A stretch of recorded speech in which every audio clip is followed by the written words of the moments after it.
Guys, നിങ്ങൾ ഈ mango സേഗോ എന്ന് കേട്ടിട്ടുണ്ടോ? ഞാനും കേട്ടിട്ടുണ്ട്. മറ്റുള്ളവർ കഴിക്കുന്ന വീഡിയോസ് കണ്ടിട്ടുമുണ്ട്. ബട്ട് ഇതിൻ്റെ റെസിപ്പീസ് ഒന്നും അറിയാത്തത് കൊണ്ട് മറ്റു ഫുഡ് ഐറ്റംസ് പോലെ ഞാൻ ഇതിനെ അങ്ങ് സ്കിപ്പ് ചെയ്തു. അങ്ങനെ ഇരിക്കുമ്പോൾ അപ്രതീക്ഷിതമായി ഒരു ഫോൺ കോൾ വന്നു. വേറെ ആരുമല്ല, എൻ്റെ കസിൻ സിസ്റ്ററാണ്. ഞങ്ങൾ എപ്പോഴും വിളിക്കാറൊന്നുമില്ല. അവൾ അവളുടെ വീട്ടിൽ ഈ മാംഗോ സേഗോ ഉണ്ടാക്കിയിട്ടുണ്ടായിരുന്നു. അതിൻ്റെ ഒരു എക്സൈറ്റ്മെൻറ്റിലാണ് അവൾ എന്നെ വിളിച്ചിട്ടുണ്ടായിരുന്നത്. പിന്നെ അതിൻ്റെ വർണ്ണനകളായിരുന്നു, ഫോട്ടോസ്, വീഡിയോസ്, റെസിപ്പീസ്, അങ്ങനെയൊക്കെ. ഇതൊക്കെ അറിഞ്ഞപ്പോൾ പിന്നെ എനിക്ക് ട്രൈ ചെയ്യാതിരിക്കാൻ പറ്റുമോ? ഈ മാങ്ങാ സീസൺ അല്ലാതെ പിന്നെ എപ്പോൾ ഇതൊന്ന് ട്രൈ ചെയ്യുക? അപ്പം തന്നെ ഞാൻ വണ്ടി വിട്ടു. റൈസും മിൽക്കും മിൽക്ക് മെയ്ഡും എല്ലാം അങ്ങോട്ട് സെറ്റാക്കി.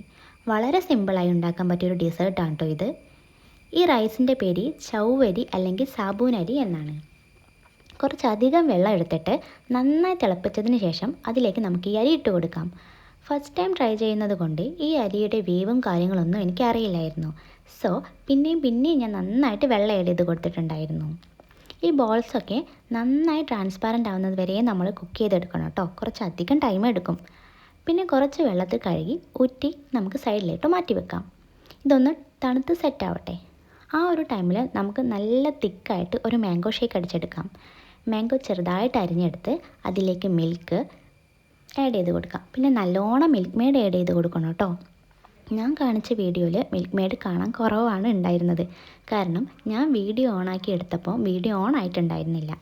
പിന്നെ മാങ്ങയ്ക്ക് മധുരം കുറവാണെങ്കിൽ കുറച്ചധികം ഷുഗർ കൂടെ ആഡ് ചെയ്ത് കൊടുക്കാം കേട്ടോ.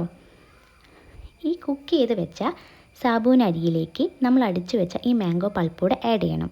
നല്ലോണം മിക്സ് ചെയ്യുക. നമ്മളുടെ മാംഗോ സാങ്കോ റെഡി.